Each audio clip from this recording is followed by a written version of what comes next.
it says at the bottom of page 4, it says that the infrastructure payments are going from $3,550 to $4,281, but it says except for platted lots. Does that mean exactly where we are with Ladysmith Village today, all of those new lots will be at the higher profit rate? Any new lots would be subject to the amended profit rate. Platted lots of record not currently owned, and there are a number in South River that are not currently owned by Ladysmith Land, would be at the old profit rate. Okay. Platted, basically they did the site plan and you have a lot, but they haven't sold a lot, but it's still platted. Or they've sold a lot, and it belongs to somebody else. Okay. Not under their control. And I saw something else where it's like on the 1,500th residential unit, then they start doing things. So we're 1,000 units away from that, aren't we? I believe we're 50 away. Yeah. Okay. Yes. All right. Thank you, sir. Okay. Thank you, Mr. Chairman. Any other? Just a couple before you start. Now, just correct me if I'm wrong. This does not include any new or additional houses. That is correct. The original zoning for Ladysmith Village was approved for 2,850 units. The original zoning for South River was 320 units for a total of 3,170 units. There's no increase in the number of units. So we continue to be at 3,170. It would allow some density shifting. For example, you might get a few more units over in what is the South River neighborhood and fewer units in the rest of Ladysmith Village. So it allows for some shifting of density, but it does not increase the overall density. It does not increase the number of units. And you say that this provides a timeline, whereas before there was no timeline. In some instances, that's correct. Durrett Road is an example, where we now have a definitive timeline as to that improvement. It also addresses the dedication of a park for the county. It also provides some additional cash by the developer for park improvements. If you remember, under the original zoning, we had the amenity escrow fund. Okay, so we had cash proffers, but out of those proffers, the developer built the park, but we reimbursed the developer for the cost of that park. That language has been, I think, cleaned up so that it's a straight cash proffer without any amenity escrow fund that we have to reimburse for improvements. There is still the $250 per dwelling that goes to the not-for-profit recreational facility. But in terms of a park improvement by the developer, that does not come out of cash proffers. Thank you, Mr. Fincher. Can I have a couple of questions? Yes, Mr. Akins. As far as the paving of the road, probably last year sometime I talked with the highway department and do tar and chip and tar type of in place. It was $100,000 or something thereabouts, maybe a little less than $100,000 for that process to go. I think that would probably eliminate the concern and the issues and the problem of having that dirt road as far as the potholes that constantly go in there. So that may be something that Ladysmith Village or Newland people may want to look at. The second question has to do with the townhomes. Now, under the, and as we talked about this, the development will not have more than 26% of townhomes out of the 3,170 homes. Is there something in here that limits the number of townhomes per Neighborhood? neighborhood. Yes, sir. Okay.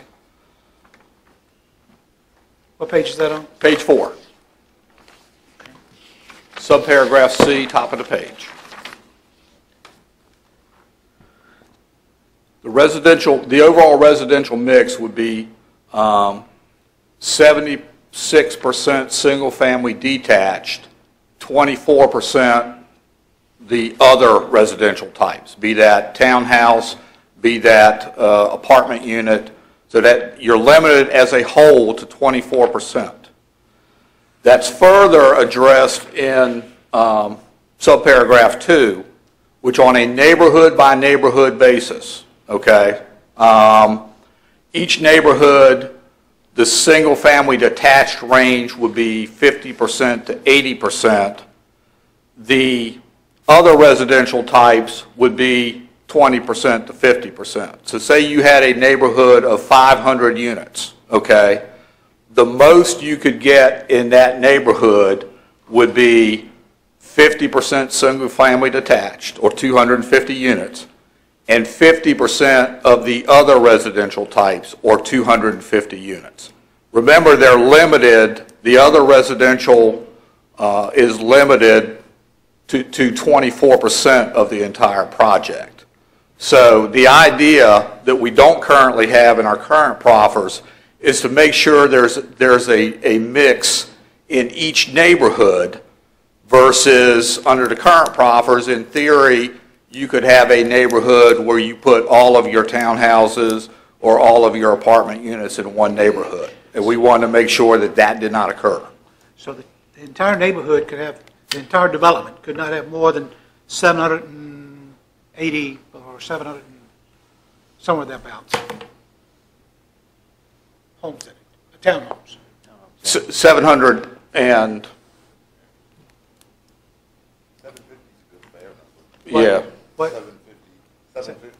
750, okay. right. And you've already got 90, you already have 94 to 95 townhouses in there now. So you subtract that from your maximum number, tells you what you can get in the remainder of the project.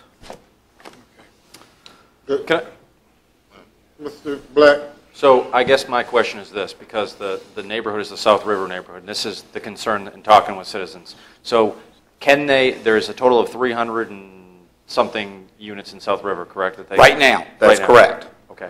Can Newland or any developer, can they put, if there's 360, 180 would be half, can they do 50% townhomes in that neighborhood? Even though the overall is 26%, I understand that because your Founders Park is pretty much all built out. But can they put 50% of the townhomes, if they wanted to, in the area of South River? Could I go 180 and 180? Right. I mean, that's a simple question. In theory, yes. They could take the neighborhood now, and that neighborhood could be a 50-50 mix. But remember, throughout the process, we have to try to retain the 76-24 ratio. So Yeah, they could. Yeah, they could. that's the top standard, is to maintain that ratio. I guess that concerns me. All right. So, all right, that's it for now. Mr. Thomas? On that same note, they could theoretically go in and we just, fuzzy math said 750 townhouses. Okay? Mm-hmm. So they could theoretically, if you're saying there are 200 and some there now, they could make all of South River townhouses. Not now. No, sir. But, well, okay. South River But- can't have townhouses But now, I one, guess is my yeah, question. but the 180 is 50% of the maximum in each neighborhood. But they could put 180 Right. there. Okay, Like Mr. Black was saying, we do 180 there and 180 detached houses. In that case, it's 50-50, and put the rest of them in Ladysmith Village. Or in other neighborhoods. Or in other neighborhoods. Remember, we're including South River in Ladysmith Village. As a whole thing. There's no, on that note, there is no requirement or schedule in here that says you can't do all townhouses first, there's nothing like that in the new proffers. I haven't had a chance to go through them since I just got them, but No, we look at it with the overall ratio overall number, okay, as well as then the neighborhood ratios. okay. I mean, it, So you could not come in neighborhood 3 and put in all townhouses. right, because you got the 50% maximum, Right. but I could do half and half. That's the thing. But you still couldn't do but 26%. Total. It was 24. Total. Yeah. But I could do half and 24%. half. 24%, yeah. I mean, if I did half and half until I got to 750, which meant everything else I had to do had to be a detached house, I could do that. But again, each neighborhood, you have to have a certain percentage of single-family detached or single-family detached and other. So you have to keep a ratio in each neighborhood. So you're saying for every townhouse I build, I have to build one detached house? The ratio's 50-50. So I got 300 houses in South River. I want to build 150 townhouses right now. I can do that. And then I come back in 2050 and build 150 single houses. I can do that. Because there's no timetable or phasing plan like we had for other developments. I mean, kind of, sort of. We just got these, so we haven't had a chance Right, to now I analyze them, understand.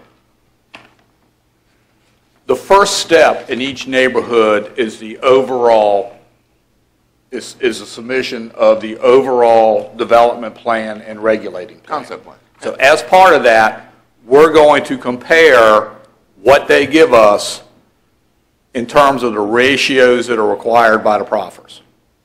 Okay? With the idea that as each neighborhood is developed, they've got to meet the overall threshold of 74% single-family detached and the 26% attached.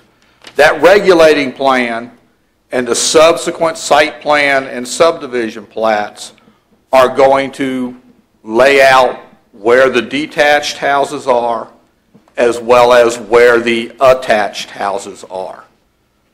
You're right, in theory, they could come in and get, we'll use a round number of 100 townhouses, but as that neighborhood is built out, they've got to meet that overall threshold and ratio. So year 2 or year 3, they would have to do the single-family detached to make sure that the ratio was maintained.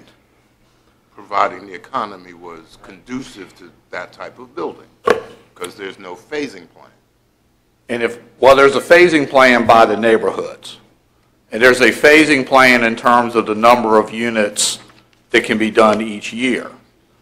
Okay, I didn't So- see that, but, okay. Would it be possible, I'm sorry, have you finished? I just didn't see that, but that's fine. Okay. I'm good. Okay. That's what I was going to say, that the fact is, when this development was approved many years ago, if you remember, Mr. Thomas, and you were here then, is the fact that there was a maximum number of homes they could build in any given year. Per year, right. And that was to help us make sure we could stay ahead of the game and not become overwhelmed with 1,000 homes and all of a sudden. And so I think that if we can somehow tie, and maybe that's what you've done, is tied that 250 homes to a 74 or 76-26 ratio, then that may answer some of the problems that, or some of the issues that have been brought out about the townhouse. Okay, could we go ahead with the public hearing after Mr. Black's question? We'll go ahead with the public hearing, and then when the public hearing is finished, if there are still questions, we'll deal with them. Mr. Black? Do we have, I mean, I didn't see it in there, and maybe, is there, I guess the concern for the residents that I've talked to in Ladysmith Village is their property values, and you can understand that. I don't think the developer, in meeting the developer, I think they're straight shooters. I don't think they're going to do this, but the concern is, we don't have a great economy. Townhouses, the townhouses that have been sold, and the ones that are selling in Ladysmith Village right now are townhouses. The square footage of each townhouse, I guess in talking to people, there's some concern, hey, what if the square footage becomes from the 1,400, I think is what they're building now, about a 1,400 square foot. Hey, can we make sure that it stays at that 1,400? Because we don't want, do you understand where I'm going with this? Yes, sir. Yes. We've actually reduced the number of townhouse types from what is currently allowed under the development regulations. So as it's currently written, the minimum, and we had talked about that a little bit, you asked a question about whether there was a minimum width, for example, on the townhouse lots. Right. The answer is yes, that's 20 feet. Right. Under the current regulating plan, they actually have some townhouse types that are even narrower than that. Those have been eliminated. So you have a minimum width of 20 feet, you have your 65% lot coverage, which is comparable to what we have with what's there now. There is a requirement that they are two-story units, okay, which those townhouses are. So, yes, I think the regulating plan eliminates the potential for some of the smaller townhouse types that might be allowed under the existing regulations. So the standard that's in here for townhouse lots now meets the minimums that are out there currently. So let me make sure you're saying this correctly. So if I'm, like, I guess it's Atlantic Builders who's building in there right now, or if I'm just whatever company it is, if I'm the builder, I can't build, I just want to make sure, I can't build a 1,000 square foot townhouse in Ladysmith Village. Or if we do the proper changes in South River, or am I saying that I can't build? Yeah, I think, yes, they would be comparable to what's there now. You're not going to get anything smaller. Mr. Black? That was one of my questions, is there are no square footages set out for any of the dwellings in the proffers at all. We talk about everything else in these proffers but square footage, and that was my concern, is what is the square footage of the townhouses going to be versus what they've been? Because when you look at all the standards, there was no standards for square footage of houses, for corner lots, corner houses, any of that. And if you look at the current regulations, you don't have them in there now.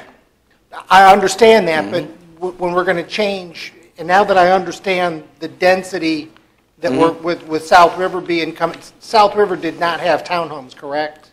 Currently, that's correct. So we're going to allow townhouses. So that's going to be new. They didn't have them before. That's correct. But if we're, since there are no standards, we don't know how big those there's no square footage allocated to those. So there's no telling what size those townhouses would be. You could build, I'll go with Mr. Thomas's number, 100, but they could be 1,000 or 1,100 square feet, whereas before they were 13, 14, 1,500 square feet. I'll look at that question for you. I think the regulating plan that's in place addresses that, and I think we are actually getting rid of these smaller lots that are currently, and the smaller townhouses that are currently allowed under the regulating plan.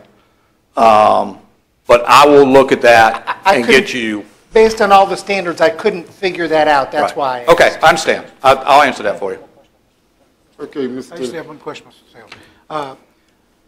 Looking at the discussion we had a few minutes ago about the number of homes that was allowed to be built each year. Yes, sir. A phasing plan. Yes, sir. Now, under this list of Ladysmith's summary of proffer changes, they are deleting the phasing of building permits? No, there's still a phasing plan. If you go to, But what is the summary? The summary says deleted phasing of building permits.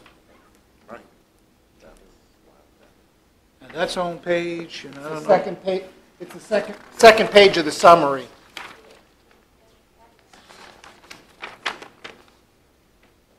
Because it says a complicated Right. 12-year right, build-out. okay.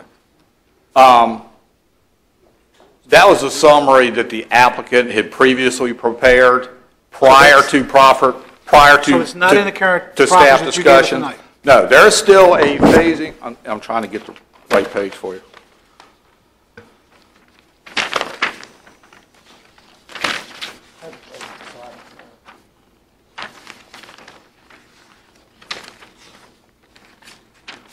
Page 4 paragraph D, about halfway down the page, limit on annual building permits. Gotcha. There is still a phasing plan. They have requested that that be increased slightly above what the current phasing plan is. If you remember the original phasing plan, which was for a minimum of 12 years with caveats, Yeah.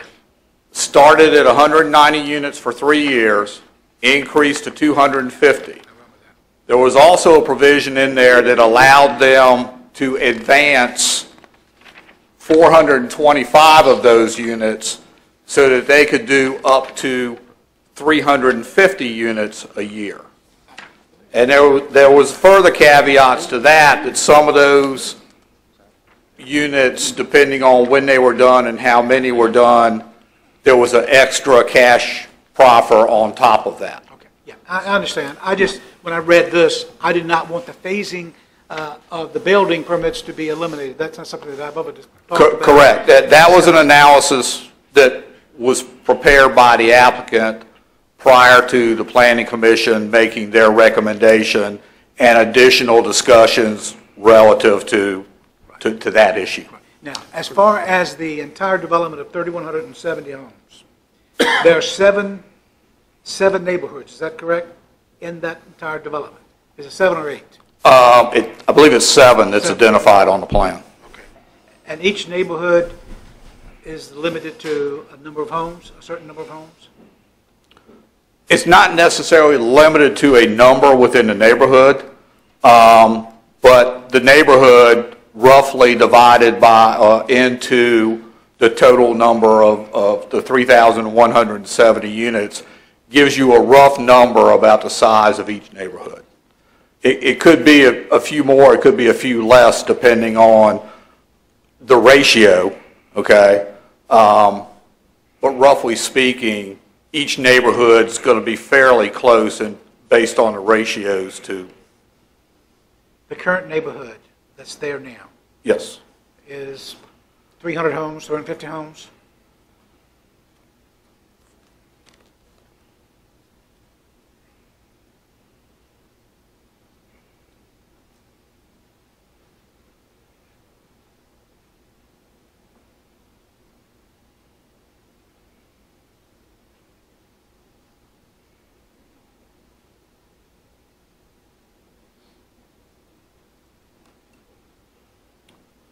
I believe it's closer to 450. Close to 450? Yes. Ah, okay. So the 450, and it's pretty well built out, or they have a lot more built? The Founders Park neighborhood is pretty close to being built out. Okay, and there are 94 townhomes in that development, in that neighborhood? Yes, sir. Okay. Okay, we're going to now open the public hearing. Is there anyone who would like to speak regarding rezoning 03-2014? Does anyone like to speak regarding this rezoning? Please come forward.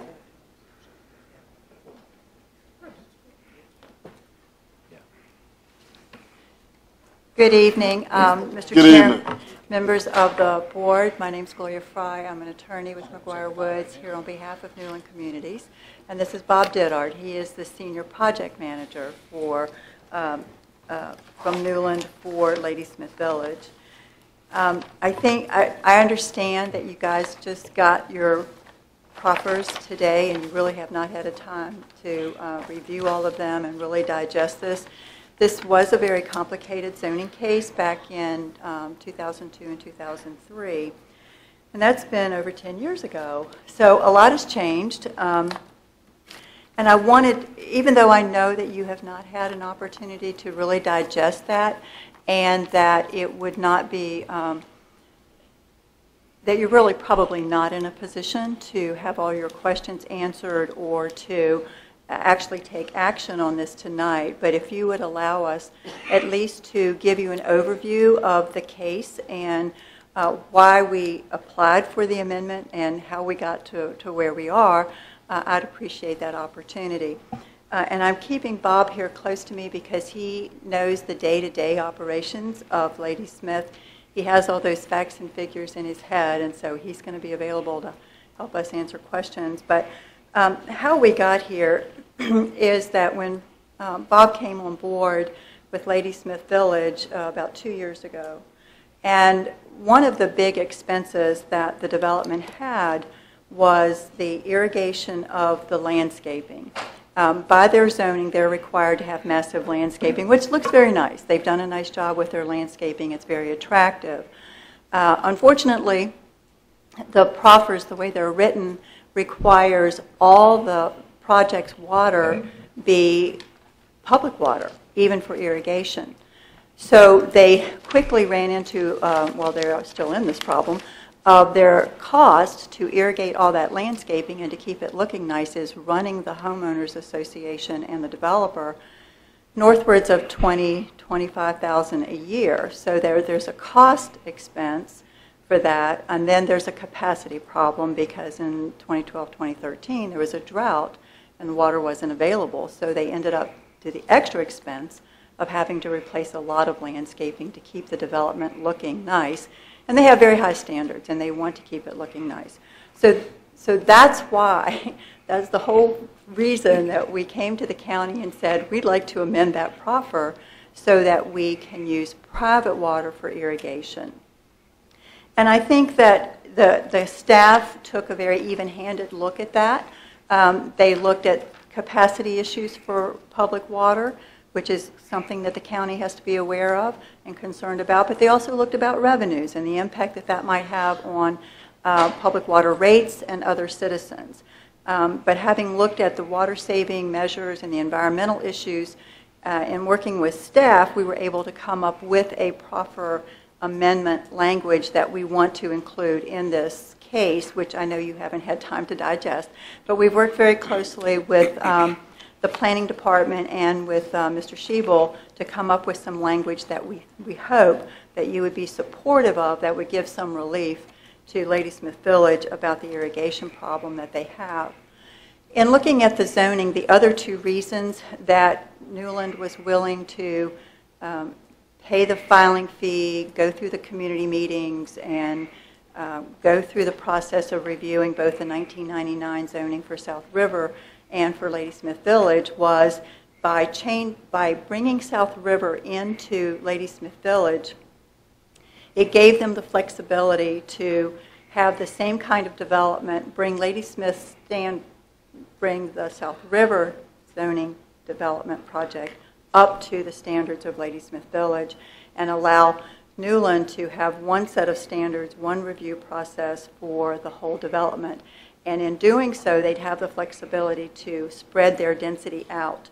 They're not increasing the number of homes. This amendment will have no impact on traffic. It will not increase or change the traffic. It won't change the access points. It won't change any impact on the schools. It won't change any of the impacts on the county. When we applied for that case, what it did, and it really gave the county a second bite at the apple to look at these zoning cases and see, okay, what's working, what hasn't been working. And over the 10 years, the county, especially the planning staff, had a lot of experience with being able to identify issues, difficulties, and challenges that they were running into when they were reviewing subdivision plats and trying to apply the proffers. It's like, well, what does this mean, and how is this going to work? So we ended up with a case before you now that went from about 15 pages of proffered conditions to 10, not taking anything off the table, but an opportunity to improve the proffers that were there, deleting some that they've either been fulfilled or no longer apply. We've been able to clarify and improve some of the proffers by adding to them. We've actually added new proffers, Durrett Road being one of them, and we can talk more about that. And putting, trying to give relief to Ladysmith Village on their irrigation, but also giving some relief to the county where having to pay back or reimburse Newland for park improvements, and we can talk about that specifically. So we see this case as a benefit both for the county and for the residents of Ladysmith Village. And I can just hit some of the high points of that, knowing that we don't have time this evening to go through each of those proffers because you haven't had a chance to read them. And if you went over them word for word, we'd be here all night. So basically, we have clarified that the project, both South River and Ladysmith Village, will have to use public water for their potable needs, but that private water could be used for irrigation, but in a proffer that allows the county to revisit that. If it is a detriment to the county, then that can be essentially revoked after a certain period of time, and we spell that out in the proffers. We did add the new proffer that Newland would dedicate additional land for public well sites if the county needs them. That was not in the existing proffers. We also provided the timing for the vehicular crossing that goes across South River. That's in the existing proffer, but it never says when that's going to get done. And so we've defined that when the first subdivision next to Gatewood Road or that has access to Gatewood Road is submitted, that's when that vehicular access has to be provided. There is a new commitment to construct Durrett Road, and that is not in the existing proffers. But we have an exhibit, and I think that might be in your packet, that shows the 3 different phases of the red line showing from the western edge of the property out to Begonia Drive. And then phase 2, which is the green line, which would be Begonia out to Route 1, and then phase 3 is the yellow line, which takes us from Library Road to Route 1, if that becomes needed as a 4-lane section. But what the proffer also does is from the get-go, it reserves the right-of-way for a 4-lane road if it is needed, so that that land will be there should 4 lanes become required because of a traffic study. And I think, as Mr. Thomas pointed out, we have raised the South River cash proffers for the new lots to the same amount as Ladysmith Village. The other clarification that's helpful, I think, for both the applicant and the county is to clearly provide the 10 acres for a public park would be in a mutually agreed upon location, and that rather than having the county reimburse for the applicant for the improvements to that, which was in the existing proffers, is $490,700. Just relieve the county of that, whereas Newland then will be paying the $500,000 for the improvements to that public park. The other thing that's improved about the public park is that the 5 acres that was proffered for South River was in a resource protection area, which is really not developable. And there was no commitment as to the amount of improvements or kinds of improvements or the cost of those improvements. So this would cover that. There was a proffer in the existing case that required the applicant to provide office space to the county if it was desired, and that had expired. We put that back in. So we see these amendments as improvements and clarifications that are good for both the county and the applicant because we see all the pluses, we don't see the negatives because we're not changing the density, we're not creating any need for new roads or schools or county services.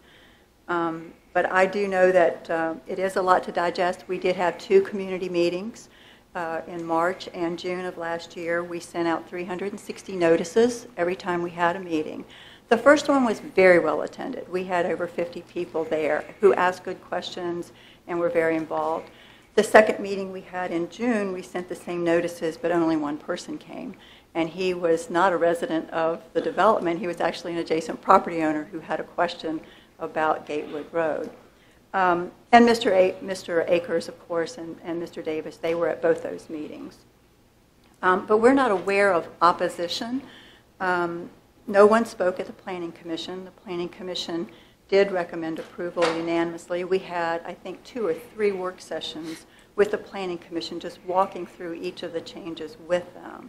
And we would be glad and available to do that with each of you if that's something that you would like for us to do.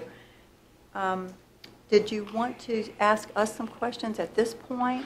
What we will do is, we will go ahead and continue with the public hearing, and after everyone who wishes to Vote. speak have had an opportunity, then we will Okay, entertain questions. Okay? that sounds great. Thank you. Okay.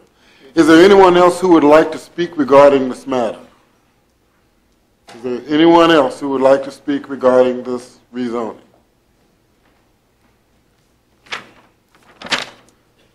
Hello again. Again, it's Clay Forehand from the Madison District. I am a resident of Ladysmith Village.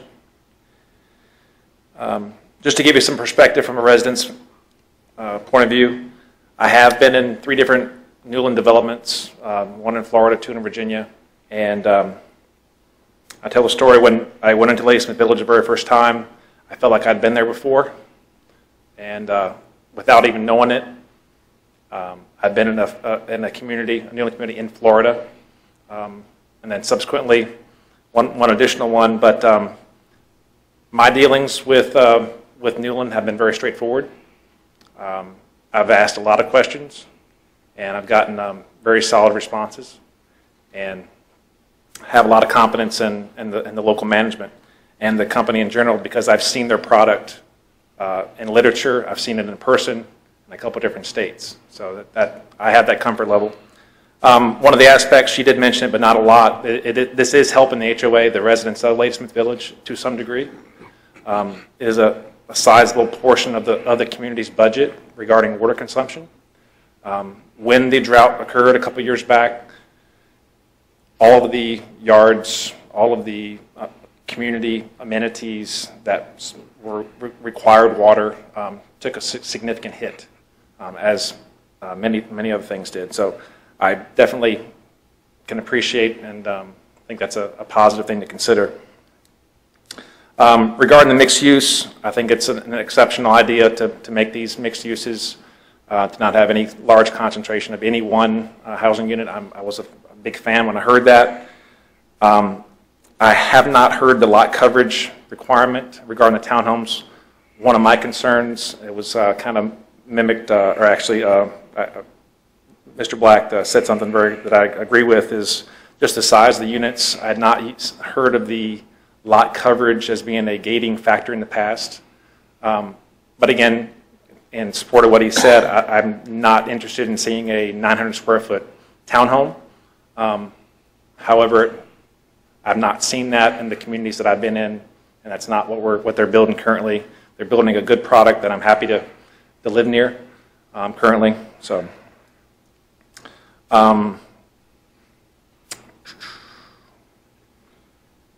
about sums it up. Again, thank you for your time and consideration on this. Thank you, sir. Is there anyone who would like to speak regarding this rezoning?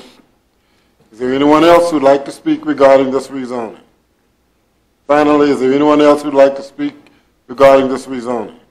Seeing no one else with the intention of speaking, I will not close the public hearing, as there may be changes that would need to be made. I would think we would probably want to continue it, if that's the best way to do it. I'm not sure. Well, no. What I'm saying is, if there were proffers, if there were proffers that need to be amended or added, once you close the public hearing, my understanding is you'd have to advertise and have an additional public hearing again. And that's what I'm trying to get around. Now, once you open the public hearing, that's the proffers that you're dealing with. Okay, so if we want to, Change them, you're going to have to have. How about if they're not substantial? Or Yeah, I mean, Okay. I don't know that there's anything substantial as to what we've talked about tonight. I think that most of us want to be able to go through the proffers that have been presented to make sure that they're fully understood. Now, there's some things that may need to be tweaked. I'm not saying that there aren't, but I don't think it's going to be substantial tweaks. I think they're going to be minor tweaks. But again, I want to go through them because I saw these for the very first time laying on the desk, as other board members did tonight. And so, but if we do have questions so after we go through these, So I guess my question is, does the board want to continue the public hearing or just close it? Okay. Okay, seeing no one else with the intention to speak, then I will close the public hearing and take questions. Mr. Akins, did you have a question, or did board members have additional questions? Yeah. Well, I'm sorry, let me start with Mr. Seeley first. Okay. This time.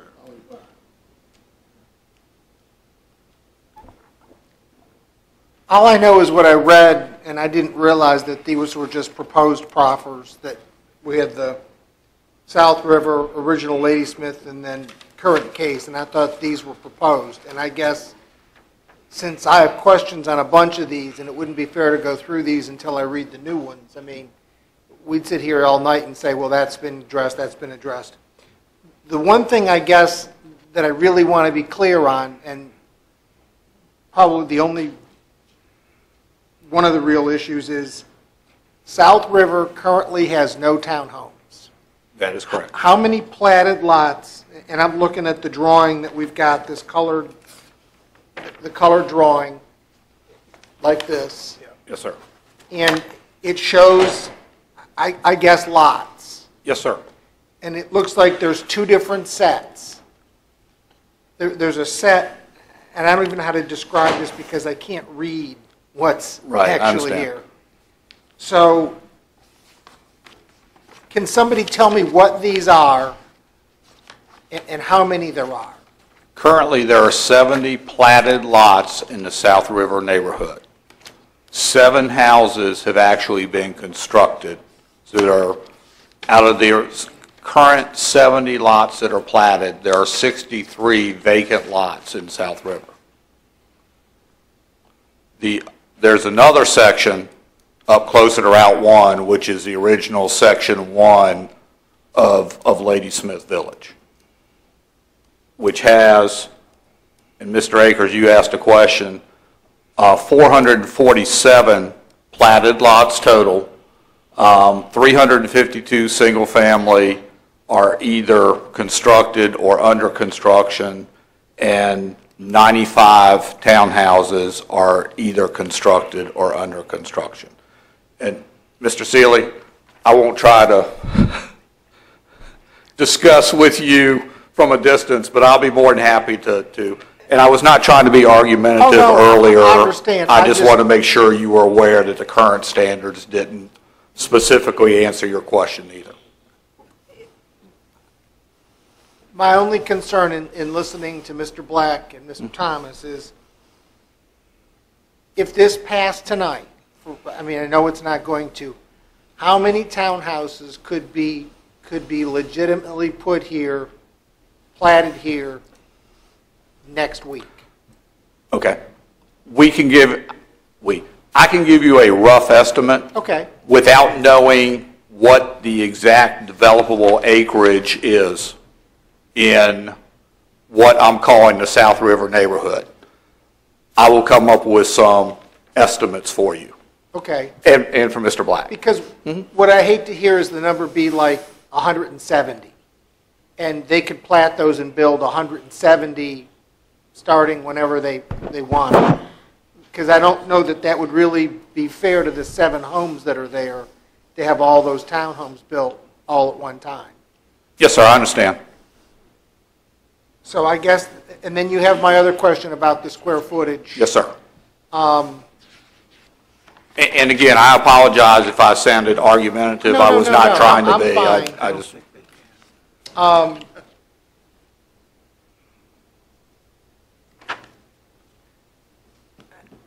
And I guess I'll have time. I was just looking for some of this definitions previously not included, overall master plan, the regulating plan. There were a whole bunch of things in the very beginning of this that we don't have. I didn't know what they were. I didn't know where they came from. Yes, sir. I'll be more than happy to explain that to you. Some of that from the original zoning was actually created after the board zoned a property. Okay. I guess those are my general questions because I have not read this and I don't know what all these things are. Understood. Thank you, Mr. You're welcome. Mr. Akins, you have additional questions? Well, questions as well as comments. On the question, we talked about and let's just talk about South River. Right now, they could build 350